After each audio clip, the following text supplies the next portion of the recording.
नमस्कार दोस्तों, stock market studies में फिर से एक बार आपको बहुत-बहुत स्वागत है। तो आज यहाँ पे मैं डिस्कशन करने वाला हूँ टाटा ग्रुप के कंपनीज़ के बारे में, जिसके नाम बहुत बार आपके सामने मैं डिस्कस कर भी चुका हूँ क्योंकि टाटा ग्रुप एक पॉपुलर कंपनी है और वो भी स्टील इंडस्ट्रीज़ के साथ जुड़े हुए हैं। तो देखिए नाम आपको पता ही चल गया जिसका नाम है टाटा स्टील। तो मैं आज टाटा स्टील के बारे में डिस्कशन करूँगा क्योंकि कंपनी ने जो रिपोर्ट पब्लिश किया, जो अनाउंसमेंट किया, ऑब्वियसली रिजल्ट आने से पहले ही इस तरीके से अनाउंसमेंट को ऊपर ऊपर आपको ध्यान रखना होगा क्योंकि इस तरीके से अनाउंसमेंट ही आपको बताएगा कि कंपनी में कौन-सा दिशा में जा सकते हैं। और सबसे इम्पोर्टेंट पॉइंट यहाँ पे जो टेक्निकली चार्ट पैटर्न आपको बताऊँगा क्योंकि बहुत सारे दोस्तों ने कमेंट किया सर टेक्निकली चार्ट पैटर्न तो ब्रेकआउट किया है, क्या इसमें एंटर होना चाहिए? देखिए मैं टेक्निकली चार्ट पैटर्न आपको भी दिखाऊँगा, कौन-सा लेवल ब्रेकआउट हुआ है और यहाँ पे क्या एंट्री होना चाहिए कि नहीं चाहिए। तो सब कुछ यहाँ पे आपको एक साथ मिलेगा तो वीडियो को लास्ट तक देखिएगा और अभी तक आपने इस चैनल को सब्सक्राइब नहीं किया तो ज़रूर कर लेना क्योंकि आपको daily basis stock market information update इसी चैनल के माध्यम से कंटिन्यूअसली मिलता रहेंगे। और हाँ, आप टेलीग्राम को भी ज्वाइन कर सकते हैं एज ए लर्निंग पर्पस में और लर्निंग करके वहाँ पे अर्निंग भी कर सकते हैं। जाकर एक बार चेकआउट जरूर करिए। तो चलो देख लेते हैं आज के स्टॉक के बारे में। तो कंपनी का नाम कौन-सा है? टाटा स्टील। आप सभी जानते हैं टाटा स्टील, टाटा ग्रुप की एक पॉपुलर कंपनी है। तो कंपनी एक टाइम 500-600 के आसपास चल रहा था। कंपनी का अभी प्राइस ₹117 के आसपास क्यों देखने को मिला? तो कंपनी का अगर अभी किचित मतलब कुछ ही दिनों के पहले आप देखेंगे तो कंपनी ₹86 के आसपास ट्रेड कर रहा था। तो आप कहेंगे सर ₹86 500 से क्यों 86 आ गया? क्योंकि कंपनी ने स्प्लिट एंड बोनस लेके आए थे, उसके चलते कंपनी का प्राइस एडजस्टमेंट देखने को मिला। तो ध्यान से 1 मंथ के डेटा देखेंगे तो कंपनी का 5% तक 5.5% तक रिटर्न दिया और 6 मंथ में तो कंपनी 30% के आसपास 28% के आसपास रिटर्न दिया। 1 साल में कंपनी कुछ भी रिटर्न नहीं दिया, 5 साल में कंपनी धमाका कर दिया, 60% का रिटर्न और मैक्सिमम चार्ट पर ओपन कर दूँ तो करीबन 1500% का रिटर्न। देखिए, यहाँ पे जिस तरीके से स्टॉक के ऊपर जो मोमेंटम है, अगर कहेंगे सर यहाँ पे जो गिरावट हुआ है, यहाँ पे तो बिग क्रैश है। हाँ, बिल्कुल, अगर टॉप लेवल से अगर डाउन लेवल तक आप देखें, तो 77% के आसपास यहाँ पे गिरावट देखने को मिला, 77% के आसपास। वहाँ से फिर से अगर आपने देखेंगे तो यहाँ पे भी गिरावट, यहाँ पे भी गिरावट और यहाँ पे कोविड के सिचुएशन में भी गिरावट। तो हर गिरावट के बाद भी कंपनी देखिए कितना शानदार एक मोमेंटम यहाँ पे देखने को मिला। तो देखिए यहाँ पे बिग पॉइंट्स जो है, इस पॉइंट्स को ऑब्जर्व ज़रूर करना, मार्क ज़रूर करना क्योंकि यहाँ पे जो रेजिस्टेंस बना था, वही रेजिस्टेंस यहाँ पे सपोर्ट बन के खड़ा हुआ है क्योंकि इसीलिए यहाँ पे देखिए रीटेस्ट किया, उसके बाद उसके ऊपर ट्रेड कर रहा है। अगर वो लेवल, ये जो लेवल है, इस लेवल को अगर तोड़ेंगे तो बहुत बड़ा फॉल देखने को मिलेगा। तो मैं टेक्निकली चार्ट पैटर्न में आपको ट्रेडिंग व्यू में डिटेल्स में दिखाऊँगा, तो मेरे साथ जुड़े रहिए। तो सबसे पहले कंपनी को कौन-सा न्यूज़ अब पब्लिश किया, वो आपको दिखा देता हूँ। तो न्यूज़ एक्चुअली अपडेट कौन-सा है, आप ध्यान से देखिएगा। उससे पहले मैं ज़रूर कहूँगा आप मेरे नया सीरीज़ शॉर्ट वीडियोज़ का जो सीरीज़ है, वो ज़रूर देखते जाइएगा क्योंकि बहुत सारा इन्फॉर्मेशन और लेटेस्ट अपडेट स्टॉक मार्केट के बारे में और ग्लोबली मार्केट के बारे में यहाँ से आपको ज़रूर पता चलेगा। जहाँ से एक बहुत बड़ा अपडेट आपको मिलेगा, जिस अपडेट के कारण आप बहुत कुछ सीख सकते हैं, बहुत कुछ जान सकते हैं। तो चलो देख लेते हैं बाकी डिटेल्स के बारे में। तो मैं दिग्गज वेबसाइट बीएससी के वेबसाइट से इस डेटा को डाउनलोड किया हूँ। आप खुद जाकर इस डेटा को डाउनलोड कर सकते हैं। टाटा स्टील के बारे में जानकारी है। यहाँ पे देखिए कंपनी का जो मतलब 2 तरीके से कंपनी काम करते हैं। एक खुद प्रोडक्शन भी करते हैं, साथ ही साथ कंपनी डिलीवरी भी करते हैं। तो दोनों वॉल्यूम का रिपोर्ट यहाँ पे मैं आपको दिखाऊँगा और वो भी प्रोविज़नली दिखाऊँगा क्योंकि यहाँ पे आपको देखना है कंपनी किस तरीके से ग्रोथ और पोटेंशियल को बढ़ा चुके हैं। अब ध्यान से देखना, पहले जो पॉइंट्स है वो है प्रोडक्शन वॉल्यूम। तो प्रोडक्शन वॉल्यूम सिर्फ इंडिया में नहीं, कंपनी 3-3 जगह पे प्रोडक्शन वॉल्यूम करते हैं, जहाँ पे इंडिया है।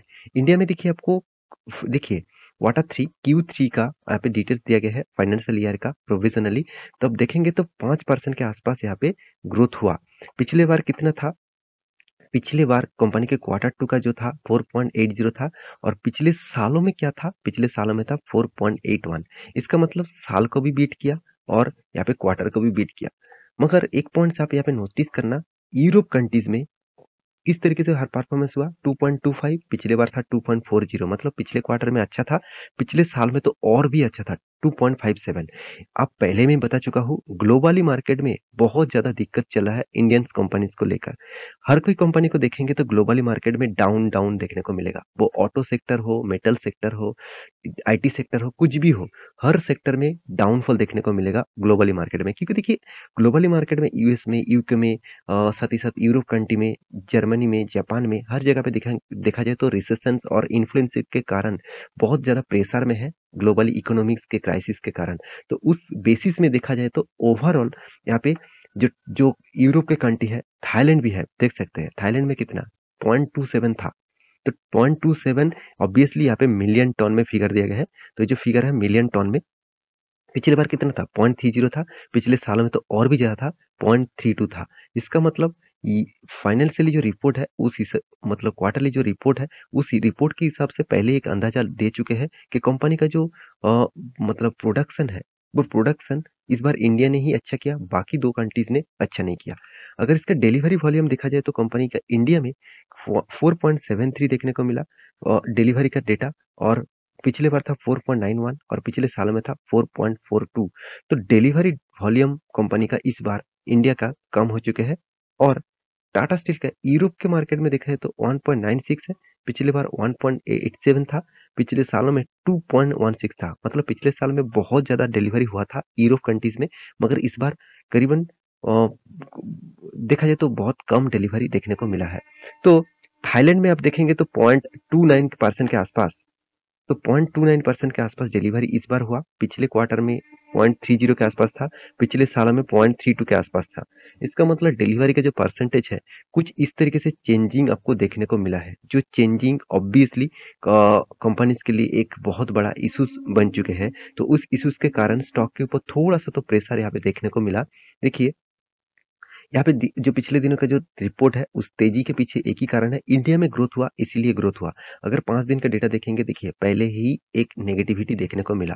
देखिए इस नेगेटिविटी के पीछे यही कारण है कि स्टॉक के ऊपर प्रेशर है, कंपनीज के ऊपर प्रेशर अभी भी है। हाँ बिल्कुल ऐसे नहीं कि बहुत ज्यादा लॉसेस में है, बहुत ज्यादा प्रोडक्शन कम हो गया, बहुत ज्यादा डिलीवरी कम हुआ, ऐसे बिल्कुल भी नहीं। छोटा मोटा करेक्शन देखने को मिला, उस करेक्शन फिर से वो रिटेस्ट, फिर से वो रिकवरी कर सकते हैं। तो उस हिसाब से देखा जाए तो कंपनी ने अच्छा खासा यहाँ पे डेटा और रिपोर्ट पब्लिश किया है। तो क्या अभी इस कंपनी के ऊपर कंटिन्यू करना चाहिए? देखिए मैं कंपनी के डेटा आपको डायरेक्ट ऐसे ऐसे दिखाऊंगा कि कंपनी का मार्केट कैप कितना 1,40,000 करोड़, इंडिया का सेकंड लार्जेस्ट स्टील कंपनी है। और कंपनी के हर पैरामीटर आपको पॉजिटिव दिखेगा, कुछ पॉइंट्स ऑब्वियसली वीकनेस भी दिखेगा, जैसे sales growth, profit growth. Sales growth अच्छा होने के कारण भी प्रॉफिट ग्रोथ नेगेटिव में है। और ध्यान से एक चीज आपको मैं चार्ट पैटर्न में दिखाऊंगा, जो चीज ध्यान से देखना, क्योंकि इस तरीके से मोमेंटम आपको बहुत बार मिलेगा, उस मोमेंटम में आप बहुत बार काम कर सकते हैं। तो वो मोमेंटम क्या है, ध्यान से आप देखना कि यहाँ पे देखिए एक रेजिस्टेंस बना था, हाई रेजिस्टेंस बना था, कितना करीबन करीबन 70 रुपीज के आसपास, 73 रुपीज के आसपास। उसी लेवल को जो ब्रेकआउट हुआ, मैं आपको बहुत बार बोल चुका हूँ, कोई भी रेंज अगर ब्रेकआउट होते हैं तो उस रेंज में आपको एक बाइंग एंट्री जरूर मिलेगा। तो ब्रेकआउट कौन सा कैंडल में किया, इस कैंडल में किया। आपको वेट करना है, कोई रिट्रेसमेंट, कोई भी रिट्रेसमेंट कैंडल आपको बिग कैंडल दिखेगा। और एक चीज मैं यहाँ पे आपको जरूर सिखाऊंगा, वो क्या है, देखिए जितने सारे विक्स बनेगा, विक्स मतलब मान के चलिए यहाँ पे एक कैंडल बना, इस कैंडल के ये जो ऊपर जो लाइन आपको दिख रहा है इसको विक्स कहा जाता है। तो इस विक्स को जितना बड़ा बनेगा, अगर कोई भी कैंडल ब्रेकआउट कर रहा है तो वो विक्स के मतलब वो क्लोजिंग के ऊपर होना चाहिए, मतलब उस विक्स के ऊपर होना चाहिए, तो भी अच्छा है। अगर 20 के ऊपर ना हो, जो जितने सारे लेवल्स बना है उस लेवल के ऊपर आपको उसको क्लोजिंग देना है। तो जो लेवल है यहाँ पे, इस लेवल तक आप देख सकते हैं, जो बॉडी पार्ट है उस बॉडी के ऊपर यहाँ पे क्लोजिंग दिया, मगर यहाँ पे एंटी का लेवल बना, उस एंटी के नीचे आप स्टॉप लॉस लगाइए, उसके ऊपर टारगेट आप 1:3 रेसी का रखिए। तो कितना शानदार यहाँ पे टारगेट मिला। और फिर से देखिए और एक बार एंटी यहाँ पे कहाँ पे मिला, यहाँ पे भी एक एंटी मिला, मगर इस तरीके से एंटी को मैं एंटी नहीं लूंगा, क्योंकि प्रीवियस जो डेटा है उस हिसाब से देखना चाहिए। तो यहाँ पे देखिए बहुत सारे लोगों ने कहा सर क्या एंटी लेवल्स आ चुके हैं, ऐसे बिल्कुल भी नहीं। देखिए यहाँ पे एक बार रिटेस्ट किया, इस फिर से यहाँ पे गिरावट किया, तो यहाँ पे जो ट्रेंड बन रहा है मेरे हिसाब से यहाँ पे लोअर लो बनते जा रहे हैं। आप देख सकते हैं यहाँ पे देखिए हाई, यहाँ पे हाई था, यहाँ पे लो बना, यहाँ पे फिर से हाई किया, तो लोअर हाई, तो यहाँ पे लो किया, फिर से हाई बना, फिर से देखिए लो बना, फिर से हाई बना। इसका मतलब यहाँ पे जो कैंडल अभी यहाँ पे जो पैटर्न बन रहा है अभी लोअर हाई बन रहा है। तो मेरे हिसाब से इस रेंज को तोड़ना चाहिए, इस रेंज को और इस लेवल को तोड़ना होगा, तभी एक रैली देखने को मिलेगा। मुझे लगता है फिर से इस रेंज तक आ सकते हैं, और अगर इस रेंज को ब्रेकआउट करे तो बहुत बड़ा फॉल भी देखने को मिल सकता है। तो प्लीज अभी एंटर मत हो जाइएगा, क्योंकि यहाँ पे जो कैंडल पैटर्न बन रहा है वो बहुत स्ट्रॉन्ग कैंडल पैटर्न है। इसको बोला जाता है एक हैमर और शूटिंग स्टार कैंडल जैसा पैटर्न। तो इस कैंडल पैटर्न के नीचे अगर ट्रेड करे तो सोचना एक बहुत बड़ा आपको फॉल आउट देखने को भी मिल सकता है। क्योंकि इस तरीके से कैंडल पहले भी बन चुके हैं, आप देख सकते हैं। यहाँ पे भी कैंडल बना था, उसके बाद गिरावट हुआ और यहाँ पे भी कैंडल बना था, आप देख सकते हैं। यहाँ पे भी कैंडल बना, यहाँ पे देखिए, यहाँ पे कैंडल बना, उसके बाद गिरावट हुआ। हाँ, मैं इस तरीके से कैंडल के ऊपर आपको एंट्री लेने के लिए नहीं कहूँगा। मैं ज़रूर कहूँगा कोई भी लेवल ब्रेकआउट होने के बाद आप ज़रूर एंट्री लेना। जो मतलब जो स्टेप मैं आपको सिखा चुका हूँ, उस स्टेप को फॉलो अप कर सकते हैं। देखिए, कोई रिकमेंडेशन नहीं है कि आप जाकर कल भी एंट्री ले लेंगे, तो प्लीज़ इसके ऊपर रिसर्च करिए, इसके ऊपर स्टडी करिए, उसके बाद आप एंट्री ज़रूर लेना। तो मेरी इस वीडियो आपको कैसा लगा ज़रूर कमेंट करना। इसी तरीके से कंटिन्यूअसली वीडियो पाने के लिए चैनल को सब्सक्राइब भी करना। मिलते हैं नेक्स्ट वीडियो में, तब तक के लिए अच्छे से रहिए, अपना ख्याल रखिए, बाय बाय।